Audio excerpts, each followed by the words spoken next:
Ito ang hindi maganda sa sa sementong rooftop. Yung may nai-stack na tubig na ganyan. Yan. Yan o. Kasi sa ilalim nito, tumutulo na.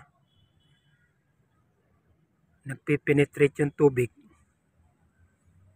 Lalo na't mahaba yung tag-ulan. Ngayon lang sumikat ang araw eh. Ngayon lang. Bali, 8 araw na.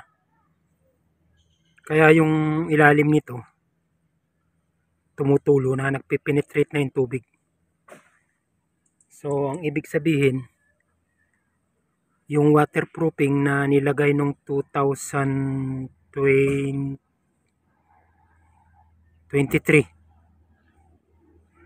Oo.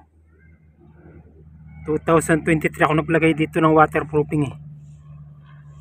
Yung Cementitos. Ay ngayon, ilang araw nang umuulan, nagpenetrate yung tubig.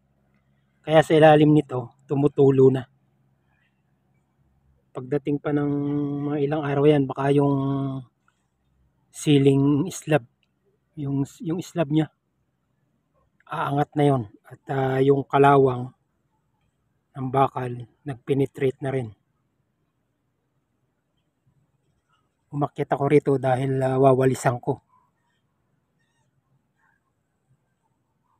Para kung sakaling makabili ng pang waterproofing, malagyan uli ng waterproofing. Ang lakas ng tulo lalo doon sa side na yun. Tsaka doon, yung side na yun.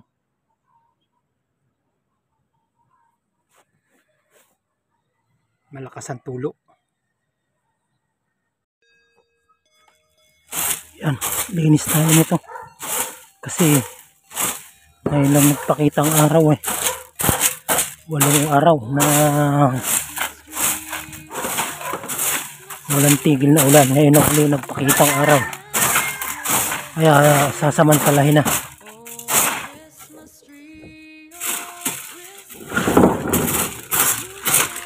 Wala na, tumutulo na din sa yung concrete slab.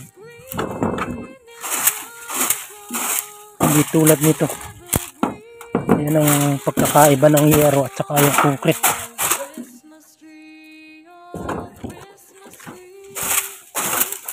Dami ng bunga ng Madre de Agua.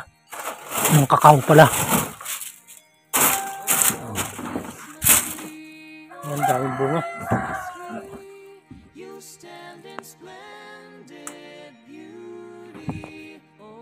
Yan, nalinisan na.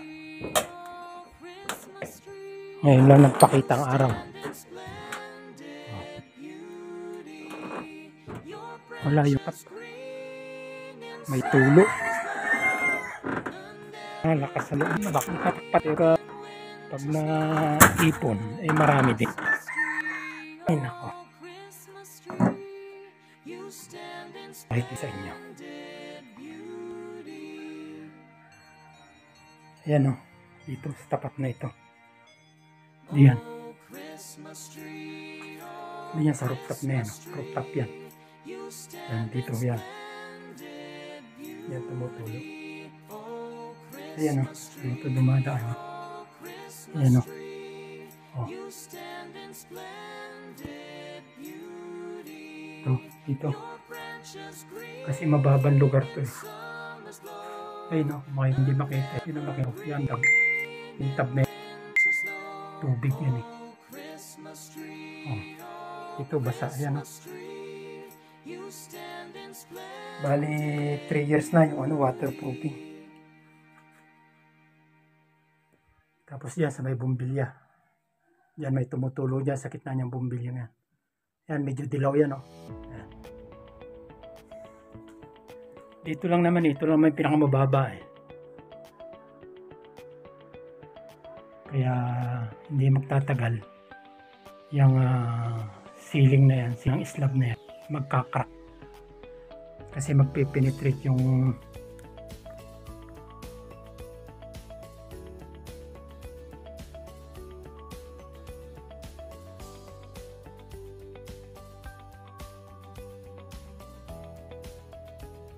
magpipenetrate yung ano rito, yung tubig. Eh, siyempre hahanap ng malalabasan yung tubig na yun. Dadaan sa ano, dadaan sa mga bakal. Tapos kakalawangin yung bakal, ayan.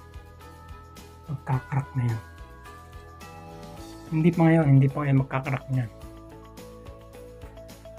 Kasi bagong tumutulo pa dito, meron na rito eh. Ayun o. Ayun o, may crack na yun o. Yun sa may malapit sa ilaw. Ayoko makita yun.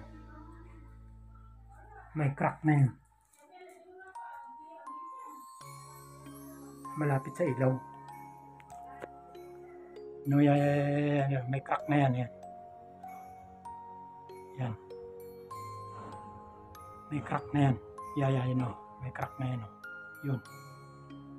Ibig sabihin, kinalawang na yung bakal. Kaya may budget na naman to.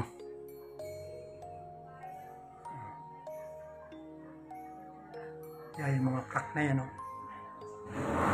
Diyan nagpe-penetrate yung tubig kasi mababa dyan sa lugar na yan eh.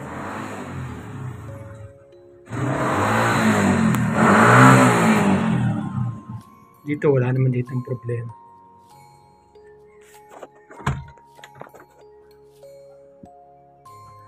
Ewan ko lang dito.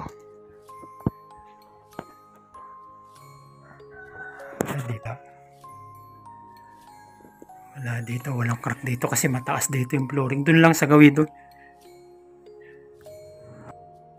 Dito wala dito.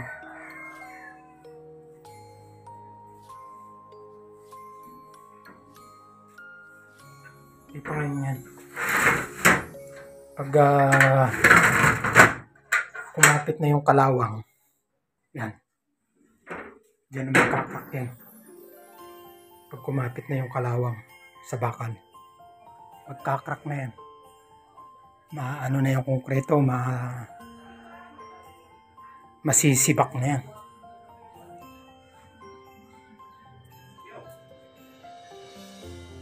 Okay. At 30 ng Nobyembre. O, yan pa rin ang sitwasyon dito sa aming taniman. O, yan. May tubig pa rin.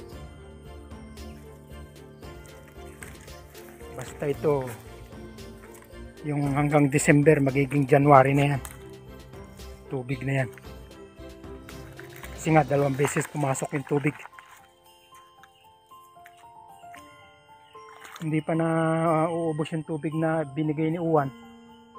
Bumanat naman si Berbina. Kaya ayan, dami pa rin tubig. Kawawa. Kawawa na naman. Tsaga-tsaga na muna diyan sa yate. Yate ni Manong Carling. Tsa-tsa muna, tsa-tsa. Alas 10 ng gabi. Tsa-tsa muna.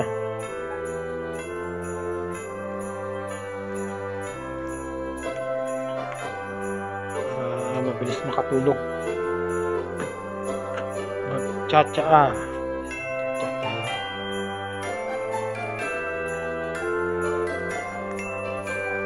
Agad.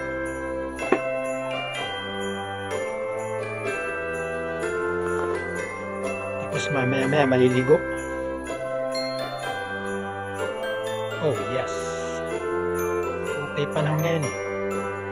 Maghapon hindi umulan, pero may paparating daw na bagyo. Ay nako, kawawa. Tsa muna, tsa. Pampagana ng tulog.